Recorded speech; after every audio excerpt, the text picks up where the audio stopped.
So treatment of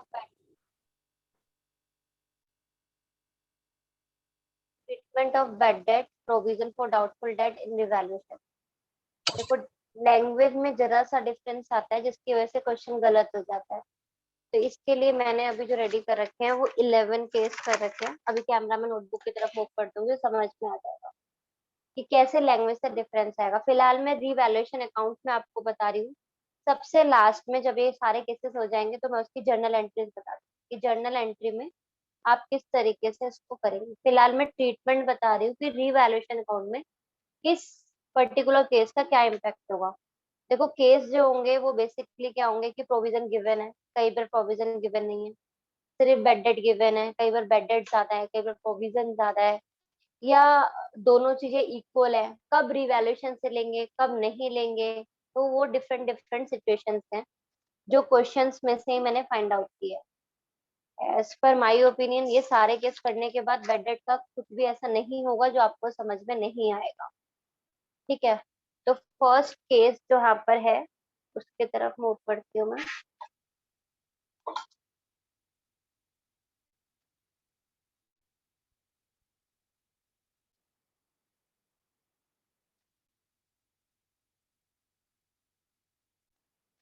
it must be visible, है ना। First case है, बैलेंस शीट है। बैलेंस शीट में आपको डेटर गिवन है 50,000 के, प्रोविजन गिवन है 6,000 का, एडिशनल इंफॉर्मेशन गिवन है बेड डेट ₹4,000। ये इस टाइप से भी दे सकते हैं या फिर debtor is to be written off by 4,000। पहले तो मैं एक बात क्लियर कर देती हूँ कि बेड डेट रिकवर्ड और बेड डेट में बहुत बड़ा डिफरेंस है। बेड डेट अगर रिकवर्ड हुआ है तो उसका डेटर से कोई लेना देना नहीं है generally, accept in one case. वो वन केस कौन सा होगा वो मैं आपको क्लियर कर दूँ। ठीक है, तो bed date return of last year means bed debt recovered के बारे में इंफॉर्मेशन है, आप उसको इससे डील नहीं करोगे। Data return of this year is called bed date, जो इस साल बेड डेट हुआ है बेड डेट रिटर्न ऑफ के नाम से आएगा, वो इस साल के। अब यहाँ पर जो फर्स्ट सिचुएशन मैंने ली है, अगेन रिपीटिंग, 50,000 के हमारे डेटर्स हैं, प्रोविजन 6,000 का है, बेड डेट 4,000। क्वेश्चन अराइज होता है कि क्या करें। प्रोविजन न्यू के बारे में कोई इन्फॉर्मेशन नहीं है, आपके बेड डेट 4,000 हुआ है, दैट मीन्स अगर मैं बात करूं लॉस की तो मेरा 4,000 हुआ, लेकिन क्योंकि मेरे पास प्रोविजन 6,000 का है तो मैं उस लॉस के लिए पहले से रेडी हूँ। मेरे पास लॉस हुआ 4,000 का, बट मैंने प्रोविजन उसके लिए पहले से प्रिपरेशन कितनी कर रखी है, 6,000 की। दैट मीन्स उल्टा 2,000 मेरे बच गए हैं। अगर ये बच गए हैं तो रिवैल्यूएशन के क्रेडिट साइड में आएंगे। अगर आपको याद हो तो रिवैल्यूएशन जो बनता था हमारा वो इस तरीके से बनता था, जिसका शॉर्टकट मैंने बताया था। ये हमारी खुशी वाली साइड है, ये मेरी गम वाली साइड है। अब हमने सोचा था भाई 6,000 तक के हमारा बेड डेट होगा, लॉस होगा, 4,000 का लॉस हुआ है। हमारा लॉस अगर कम हुआ है तो खुशी की बात है, प्रोविजन बच गया है।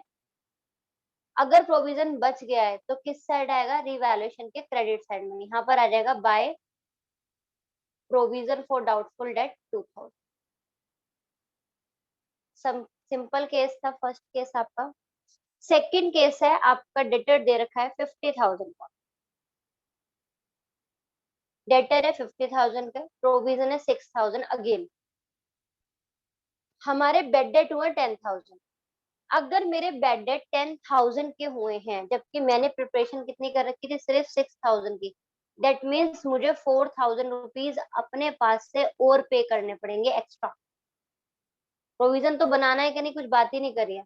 अगर बनाना पड़ेगा ये तो दुख की बात है, तो ये रिवैल्यूएशन के आ जाएगा डेबिट साइड में, टू बेड डेट के नाम से। कितना, 4,000। अच्छा चलो एक बार जर्नल एंट्री पे भी डिस्कस कर ही लेते हैं। बेड डेट की एंट्री क्या होती है, bad debt debit to debtors, loss हुआ और डेटर रिड्यूस हो गया। अब वो जो लॉस है, अगर याद हो 11th क्लास, तो वो प्रॉफिट एंड लॉस अकाउंट से चार्ज होता था, लेकिन यहाँ पर क्या है, मेरे पास उसके लिए प्रोविजन है 6,000 का।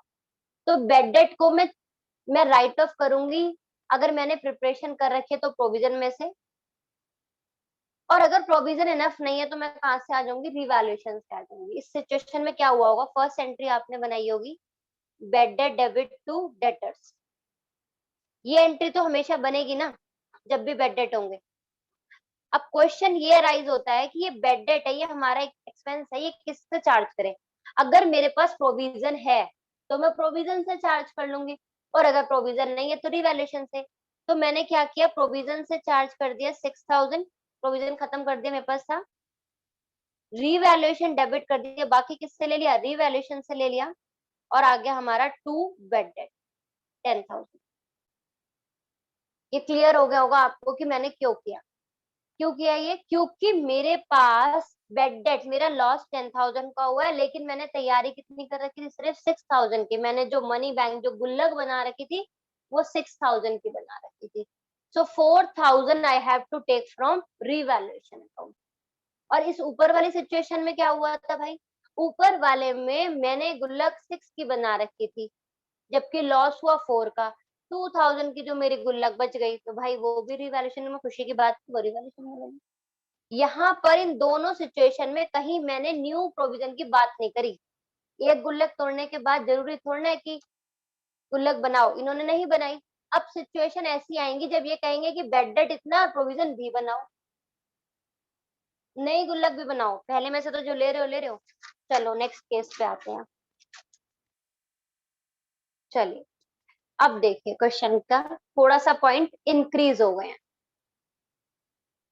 इंक्रीज क्या हुए हमारे, debtors 50, provision 6,000, bad debt rupees 4,000 and provision is to be made at 10%।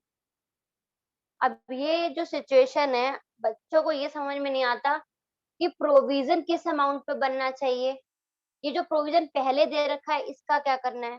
तो इसी चीज को क्लियर करने के लिए we have 6 or 7 different cases.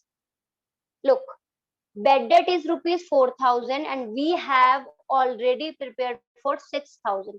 तो ये बेड डेट तो इसमें से कवर हो जाएंगे, कोई प्रॉब्लम नहीं है। 6,000 का प्रोविजन है, 4,000 के बेड डेट है। अब 2,000 रुपीज मेरे अभी भी बच गए हैं, किसमें, मेरे प्रोविजन में, मेरी गुल्लक में। नेक्स्ट लाइन में इन्होंने बोल दिया provision is to be made at 10%, provision 10% बनाना है।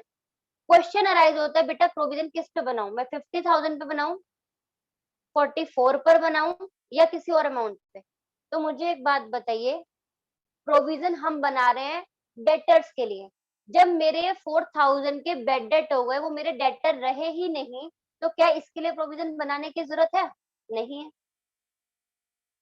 तो मेरे जो डेटर रहे वो कितने के रहे, 50,000 में से 4,000 के मेरे बेड डेट हो गए, तो मेरे एक्चुअल डेटर बेटा 46,000। तो मेरा जो प्रोविजन बनेगा वो भी किस पे बनेगा, वो इसी अमाउंट पे बनेगा, 46,000 का 10%। वो कितना आया, 4600। अब मुझे बताओ कि मैं क्या करूं, 4600 का प्रोविजन बनाना है मुझे, जबकि मेरे पास पहले से 2,000 का बचा पड़ा है बेड डेट को देने के बाद। तो मुझे 2600 का, 2,600 का ही तो प्रोविजन और बनाना पड़ेगा, नहीं। ये इतना छोटा सा पॉइंट है, पर मुझे ये नहीं समझ में आता बच्चे क्या करते हैं, मैम बेड डेट यहाँ भी माइनस कर दिया आपने, यहाँ भी कर दिए, दो दो बार क्यों माइनस कर दिए, वैसे भी हर एंट्री 2 बार एडजस्ट होती है। ये जो प्रोविजन बनेगा एक्स्ट्रा वाला, ये रिवैल्यूएशन में भी जाएगा और बैलेंस शीट में भी जाएगा। तो प्रॉब्लम कहाँ पर है फिर? अब अगर आपको ऐसे याद नहीं रहता तो आप स्टेप 1 प्रोविजन को बेड डेट से आप कंपेयर करोगे, स्टेप सेकंड एक्चुअल प्रोविजन के अमाउंट निकालोगे, फिर जो बचा बैलेंस है वो आप करोगे। तो यहाँ पर हमारा प्रोविजन 4600 का बनाना है, जबकि 2,000 का हमारे पास पहले से है बेड डेट को देने के बाद। न्यू कितना क्रिएट करना पड़ेगा हमें,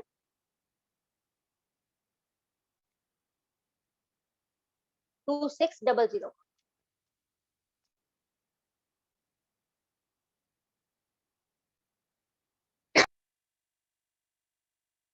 ये 2600 को क्रिएट करना है भाई, प्रोविजन क्रिएट मतलब लायबिलिटी क्रिएट, दुख की बात है। तो ये आ जाएगा रिवैल्यूएशन के डेबिट साइड में 2600। यहाँ स्पेस कम है तो मैं नहीं बता रही हूँ। तो अब क्वेश्चन अराइज होता है कि ये दोनों अमाउंट रिवैल्यूएशन में जाएगी या एक बेटा सिर्फ एक ही जाएगी। और वैसे अगर आपको लमसम नहीं समझ में आता, देखो 4000 के बेड डेट, 4600 का प्रोविजन, टोटल 8600 हमें चाहिए थे डेटर के लिए, 6000 हमारे पास थे, तो 2600 ही तो जाएंगे रिवैल्यूएशन में अल्टीमेट। कान कहीं से ही पकड़ लो, पहले वाले निकाल लो फिर नया प्रोविजन बना लो, या पहले वाला मत छेड़ो। टोटल मिला के मुझे 4000 और 4600 8600 चाहिए थे। मैंने प्रिपरेशन कर रखी थी 6000 की, तो मुझे 2600 का प्रोविजन और बनाना है। जब मैं यहाँ पर रिवैल्यूएशन अकाउंट बनाऊंगी तो मैं यहाँ लिखूंगी टू प्रोविजन 2600। बेड डेट तो प्रोविजन से खत्म हो चुका है, ठीक है। नेक्स्ट केस देखते हैं। डेटर मेरे 50,000, प्रोविजन 5000 का है, बेड डेट 5000 के ही हुए हैं, and provision is to be made at 10% on debtors. अब ये आपका सिचुएशन, बेड डेट हमारे हैं कितने के, 5 के, प्रोविजन भी कितने का बनाना है, 5 का। चलो जी, कोई प्रॉब्लम नहीं, जितना सोचा था उतना ही दुख हुआ। बेड डेट भी खत्म, प्रोविजन भी खत्म, पहली बात तो खत्म। लेकिन दूसरा प्रोविजन अब नया बनाना है एट 10% ऑन डेटर्स। गलती कहाँ होती है, हम बना देते हैं 50,000 का 10%। नहीं बेटा, अब मेरे जो डेटर्स रह गए हैं एक्चुअली वो कितने रह गए हैं, 50,000 के थे, जिसमें से कि 5,000 के बेड डेट हो गए, तो मेरे डेटर रह गए 45,000। तो मेरा जो प्रोविजन बनेगा वो किसका बनेगा, इस 45,000 का 10% बनेगा। कितना, 4500। ये मुझे न्यू प्रोविजन क्रिएट करना है। अगर ये न्यू प्रोविजन मुझे क्रिएट करना है तो फिर से दुख की बात है, प्रोविजन मतलब लायबिलिटी क्रिएट करनी है एक तरीके से, और लायबिलिटी क्रिएट करनी है तो मेरा किस साइड में आएगा, क्रेडिट साइड में, सॉरी डेबिट साइड में आएगा, रीवैल्यू। क्लियर है ये पॉइंट। चलो, अब मैं वैसे आपको एक मेथड बताती हूँ कि अगर आपको प्रोविजन फॉर डाउटफुल डेट का अकाउंट बना के करना हो, तो पहले बोला केस देख लेते हैं। आप अदरवाइज एक काम कर सकते हो कि प्रोविजन फॉर डाउटफुल डेट का अकाउंट बना लो, अगर ज्यादा कंफ्यूजन हो। ये अकाउंट कैसे बनता है, प्रोविजन का अकाउंट हमारा एक तरीके से लायबिलिटी का अकाउंट है, तो इसका ओपनिंग बैलेंस होगा यहाँ पर बाय बैलेंस बीडी। जितना बेड डेट होगा उतनी लायबिलिटी हमारी कम होती जाएगी, वो डेबिट साइड में आ जाएगी। नया प्रोविजन क्रिएट करेंगे तो हमारा क्रेडिट साइड में आएगा। रूल तो यही कहता है ना, इसी रूल के अकॉर्डिंग ही हमें करना है। इस क्वेश्चन को देखते हैं। डेटर दे रखे हैं 18,000 के, प्रोविजन लायबिलिटी साइड में दे रखा है 2,000। एक और मिस्टेक जो स्टूडेंट करते हैं वो ये, डेटर देख लिया, यहाँ प्रोविजन कभी लायबिलिटी साइड में देखते ही नहीं कि यहाँ पर भी दे रखा है। जरूरी थोड़ा ना बेटा यहाँ माइनस ही हो, अपोजिट साइड भी नजर डाल लेना कि यहाँ पर है या नहीं। फिर बोला debtor 1500 will be written off as bad debt, अब provision of 5% will be credited for bad debt and doubtful debt. अब इस क्वेश्चन को अगर मैं अकाउंट के थ्रू करूं तो मेरे पास पहले से प्रोविजन कितने का है, 2000। प्रोविजन बेड डेट कितने के हो गए, 1500, यानी कि ये प्रोविजन कम कितना हो जाएगा, टू बेड डेट के नाम से 1500। यहाँ तक कोई प्रॉब्लम। अब आता है provision of 5% will be created for doubtful date. 5% का प्रोविजन क्रिएट करना है, तो 5% किसका, डेटर में से बेड डेट रिड्यूस करने के बाद 18,000 माइनस 1500। अब मेरा बेड जो प्रोविजन न्यू वाला बनेगा वो कितना बनेगा, 18,000 माइनस 1500, इसका 5% बनेगा, का 5%। तो नया जो प्रोविजन बनाने को बोला है, इन्होंने बोला है 825 का न्यू प्रोविजन बना। कितने का, 825 का। अब न्यू प्रोविजन अगर हम बनाएंगे तो ये यहाँ पर हमारा यानी कि क्लोजिंग बैलेंस हमें कितना दे रखा है, टू बैलेंस सीरीज 825 बना दिया। अब बैलेंसिंग फिगर मुझे पता चल जाएगी कि रिवैल्यूएशन में कितना जाएगा, 82500 प्लस 1500 माइनस 2000, 325 मेरा आ रहा है बैलेंसिंग फिगर इस साइड में बाय रिवैल्यूएशन अकाउंट। इस तरीके से भी आप कर सकते हो। ये ओपनिंग वाला, ये न्यू वाला, आपकी बैलेंसिंग फिगर पता चल जाएगी कि रीवैल्यूएशन में और प्रोविजन बनेगा या कम हो जाएगा। ठीक है ना। तो यहाँ पर रीवैल्यूएशन डेबिट हो रहा है 325। कैसे बनता है प्रोविजन का अकाउंट? ओपनिंग बैलेंस लायबिलिटी का क्रेडिट, क्लोजिंग बैलेंस डेबिट, जितना बनाना है, जितना बेड डेट हुआ वो यहाँ पर आ गया। तो बैलेंसिंग फिगर पता चल जाएगी कि रिवैल्यूएशन मतलब और बनाना है या रिवैल्यूएशन से कम करना है। तो अगर आप इसको अपने मेथड से वैसे भी करके देखो तो 2000 का आपका प्रोविजन था जिसमें से कि 1500 के बेड डेट, तो 500 का प्रोविजन बचा हुआ था, 825 का आपको बनाना था, दैट मीन्स 325 का और बनाना है। ये और बन गया, रिवैल्यूएशन के डेबिट साइड में तो जा रहा है। नोट स्पेसिफिकली मैंने दिया हुआ है कि बेड डेट रिकवर्ड का इससे कोई लेना देना नहीं है। बेड डेट रिकवर्ड को आप डिफरेंटली डील करोगे, वो तो आपका एक तरीके से गेन है जितना मिल गया। लेकिन एक क्वेश्चन आपकी बुक में सीबीएसई 2017 में आया हुआ है जिसमें एक पर्सन ने प्रॉमिस किया है दैट ही विल पे, एक return of previously and the person is promise that he will pay in future. तो उस सिचुएशन में आपको सीबीएसई ने दो ऑल्टरनेटिव दिए थे। फर्स्ट ऑल्टरनेटिव दिया था कि उस बेड डेट रिकवर्ड को इग्नोर कर दो, क्योंकि प्रॉमिस ही तो किया है, दिया तो ना। दूसरा, उसको डेटर की तरह क्रिएट कर लो। अगर ऐसी सिचुएशन आती है तो बेटा डेटर में उस बेड डेट रिकवर्ड वाली जो प्रॉमिस उसने किया है दोबारा से जो डेटर बना है उसको और प्लस कर दो, बस। तो डेटर हो जाएंगे उस अमाउंट से और प्लस।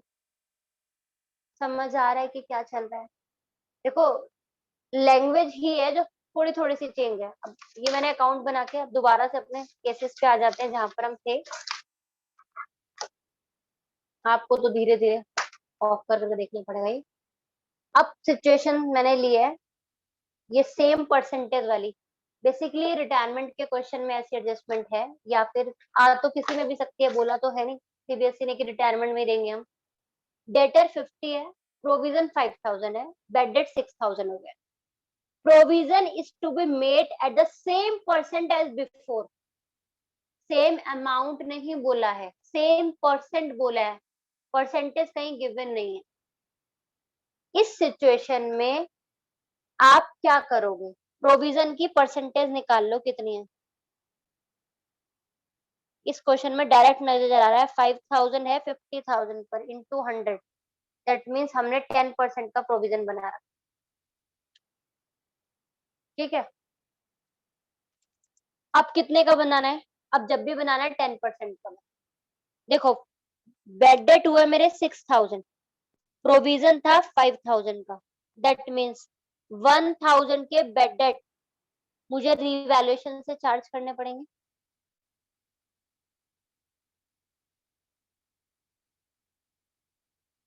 ये पॉइंट क्लियर है? मेरे पास 6000 का मेरा लॉस हुआ, मैंने तैयारी 5000 की कर रखी थी, तो 5000 तो जिसके लिए तैयारी कर रखी थी गुल्लक उसमें से निकाल लिए, गुल्लक खत्म। और 1000 मैंने ले लिए रीवैल्यूएशन। अब क्वेश्चन अराइज होता है कि नया वाला प्रोविजन, तो नया वाला प्रोविजन कैसे बनेगा भाई? नया वाला प्रोविजन बनेगा 50,000 के डेटर से, जिसमें से कि 6000 के बेड डेट हो गए, 44,000 का कितने परसेंट? ये 10। तो ये 10% है बेटा, ये क्वेश्चन में गिवन नहीं था, ये मैंने परसेंट यहाँ से निकाली थी पहले। मेरा आ गया 44,000 का 10%, 4400। इस सिचुएशन में रीवैल्यूएशन में कितना जाएगा? रीवैल्यूएशन में ये 1000 भी जाएगा और रीवैल्यूएशन में 4400 भी जाएगा।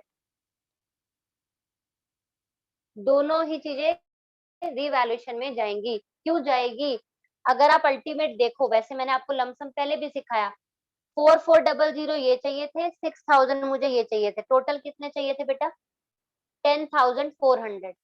मैंने तैयारी कितने की कर रखी थी? 5000। तो घूम फिर के 5400 तो मेरे को रिवैल्यूएशन से लेने ही लेने, किसी भी नाम से लूं। किस नाम से लूंगी? 1000 बेड डेट के नाम से और 4400 प्रोविजन के नाम। ठीक है भाई। तो रिवैल्यूएशन के डेबिट साइड में to bad debt 1000, to provision for doubtful debt 4400। Clear है? चलिए नेक्स्ट।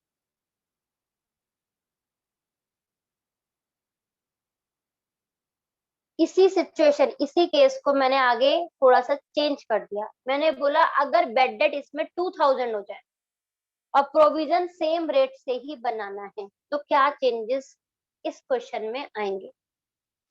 सबसे पहली बात, बेड डेट अगर 2000 है और मैंने प्रोविजन 5000 का बना रखा है, दैट मीन्स 3000 का मेरा प्रोविजन उल्टा बच गया।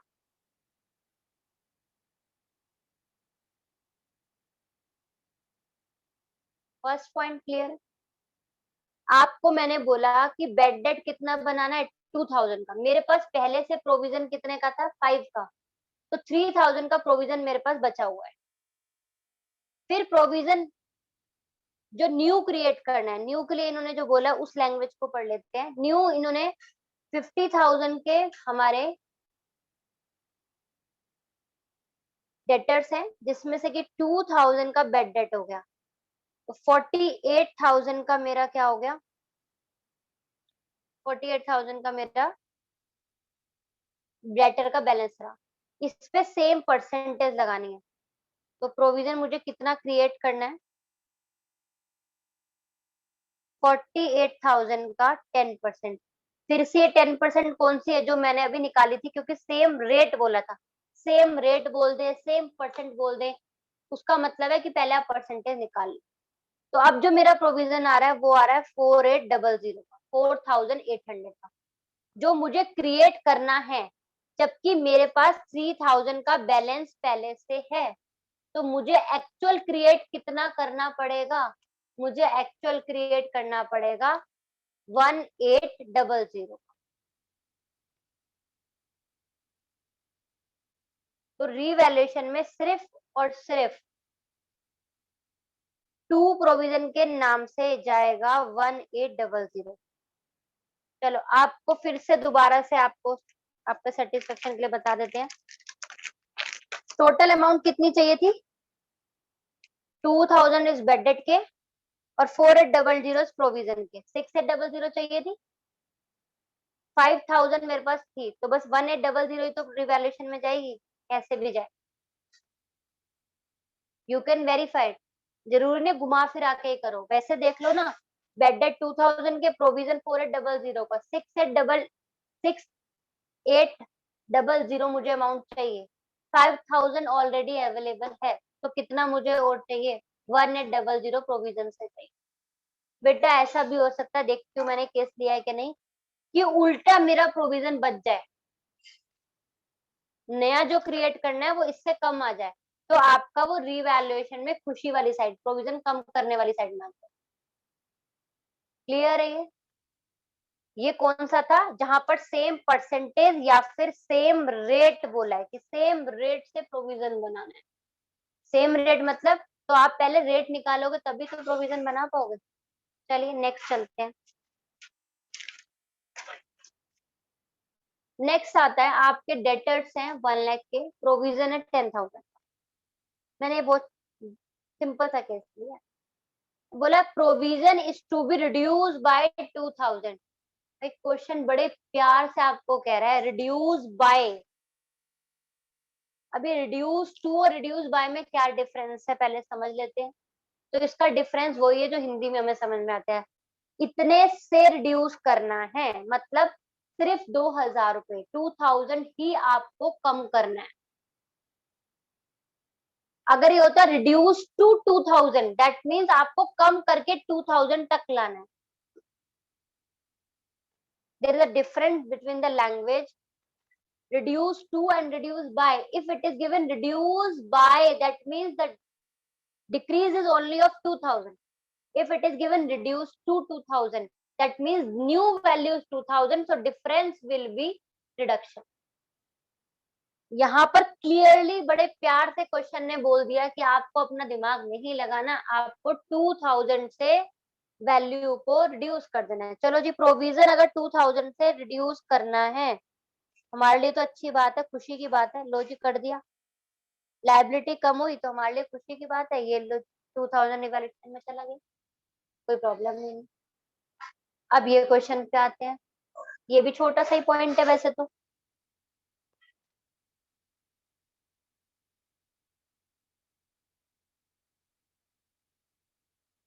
Debtors 20,000, provision 500। Provision for doubtful debt should be bought up to 5% on debtors. Bought up to, ये वही वाली लैंग्वेज है जो मैं अभी ऊपर बता रही थी। Bought to, bought up to, ये two one language. What is this? Provision बढ़ाकर 5% ऑन डेटर्स लेकर आना है। सपोज यहाँ बेड डेट भी होते तो डेटर में से पहले बेड डेट माइनस होते, फिर उसका 5% आप निकालते, अभी तो है नहीं।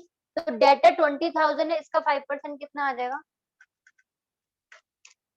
1,000। इनका कहने का मतलब ये है कि प्रोविजन जो आपको क्रिएट करना है न्यू वाला, वो कितना करना है? 1,000। अवेलेबल कितना है? 500। तो दैट मीन्स 500 मुझे और क्रिएट करना है प्रोविजन। ये तो दुख की बात है ना, लायबिलिटी इंक्रीज करनी है, दुख की बात है ना। तो फिर रिवैल्यूएशन के डेबिट साइड में आ जाएगा। प्रोविजन फॉर डाउटफुल पूरा लिख देना आप भाई। 500, ये 500 कहाँ से आया? 1000 न्यू बनाना था, 500 मेरे पास अवेलेबल था, तो मैंने 500 और क्रिएट कर दिया। चलिए नेक्स्ट पे आते हैं। नेक्स्ट केस तो हमने पहले से ही पढ़ लिया था कि अगर प्रोविजन अकाउंट बनाना है तो opening balance, closing balance, bed date, क्योंकि प्रोविजन को कम करता है वो यहाँ बैलेंसिंग फिगर निकल के आ जाएगी कि रिवैल्यूएशन के डेबिट में जाएगी या क्रेडिट में जाएगी। फिर भी एक दो केस रह गए हैं, वो भी देख लेते हैं प्रॉब्लम क्या है। वैसे अगर क्वेश्चन में बिल्स रिसीवेबल डिस्काउंटेड करके कुछ दे रखा है, कहने के लिए ये एडजस्टमेंट तो बिल्स रिसीवेबल की है, पर बेटा बिल्स रिसीवेबल कनेक्ट तो डेटर से ही होते हैं। इसमें हमें अपना बचपन यानी कि क्लास 11th याद करनी पड़ेगी। अगर कोई बिल बैंक से डिस्काउंट कराया था और वो डिसओनर हो गया, एंट्री क्या पास हुई? एंट्री पास क्या हुई होगी बताइए?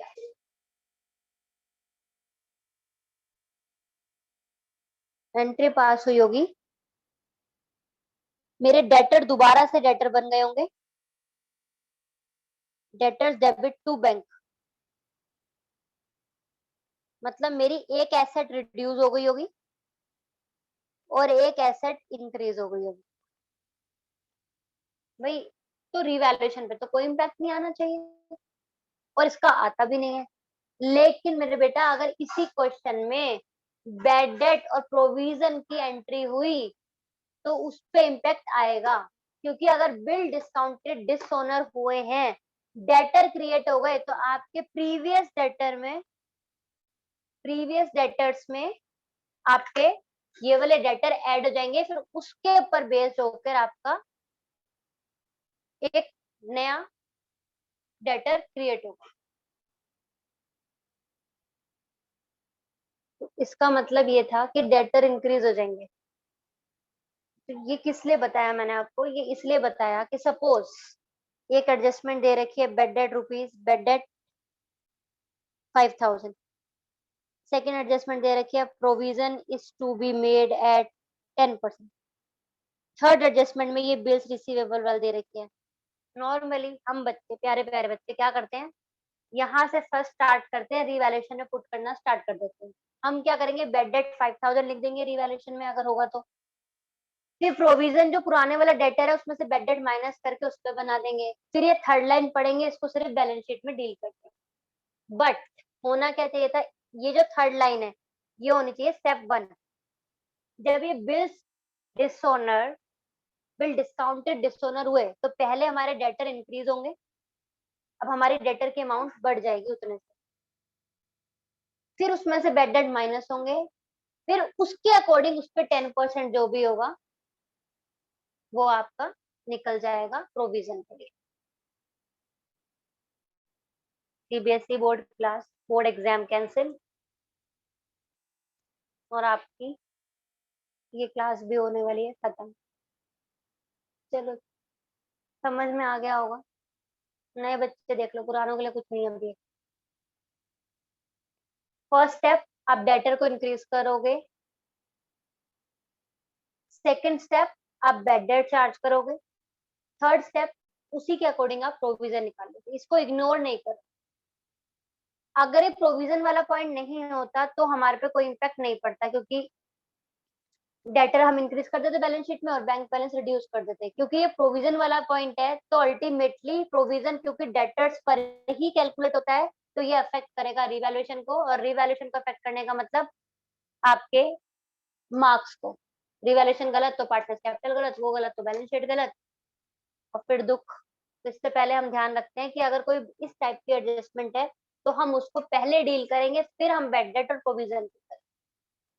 लास्ट सिचुएशन जो कि बहुत ही सिंपल सिचुएशन ली है, जो अभी मैंने ली थी उसके जैसी है। Provision is to be increase by 20,000। ये बाय लैंग्वेज है। प्रोविजन पहले 10,000 का है, इंक्रीज बाय 20 है। बेटा जब इंक्रीज बाय वर्ड दिया होता है मतलब इतने से इंक्रीज करना है, तो पुराना तो देखने की जरूरत ही नहीं है। पुराना कितना था, उठाया, इतना इंक्रीज करना है ना, तो इतना इंक्रीज करना है, तो रिवैल्यूएशन में सीधा सीधा टू प्रोविजन फॉर डाउटफुल के नाम से 20,000। अगर ये होता है इंक्रीज टू 20,000 तो मतलब न्यू वाली वैल्यू 20 है, तो फिर सिर्फ 10,000 आता है यहाँ पर।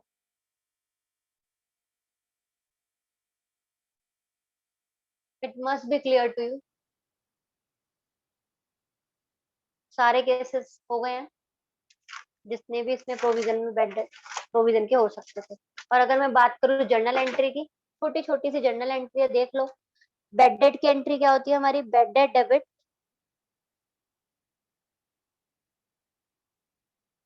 To debtors. फिर अगर बेड डेट हमारे प्रोविजन से चार्ज हो रहे हैं तो provision account debit to bad debt. मैं ऐसे एग्जांपल ले रही हूँ कि हमारे बेड डेट 10,000 के हैं और प्रोविजन हमारे पास 12 का था, तो 10,000 का ही चार्ज होगा। बाकी का प्रोविजन कहाँ चला जाएगा? Provision account debit to revaluation. बाकी का प्रोविजन बचा हुआ रिवैल्यूएशन में चला जाएगा। ठीक है। सेकेंड सिचुएशन में आपको यहाँ पर ले रही हूँ कि आपका प्रोविजन अब की बार सिर्फ 6,000 का है। जो केसेस मैंने ऊपर लिए थे पहले उससे मिलते जुलते हैं। बेड डेट हमारा 10 का ही हुआ है, तो फर्स्ट एंट्री तो यही रहेगी। सेकंड जो प्रोविजन से चार्ज होगी, प्रोविजन अकाउंट डेबिट 6,000 होगी सिर्फ। बाकी 4,000 we have to take from revaluation. तो revaluation account debit to bad debt 10,000।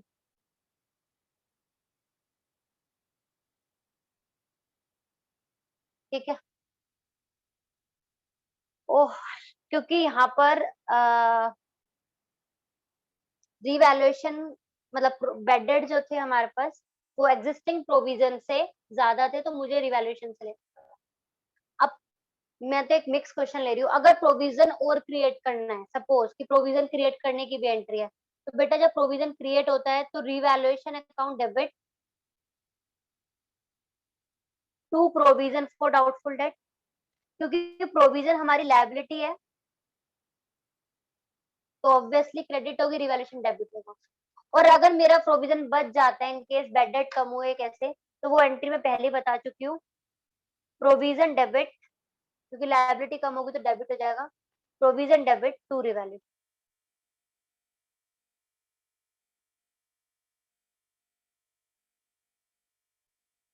ठीक है ना?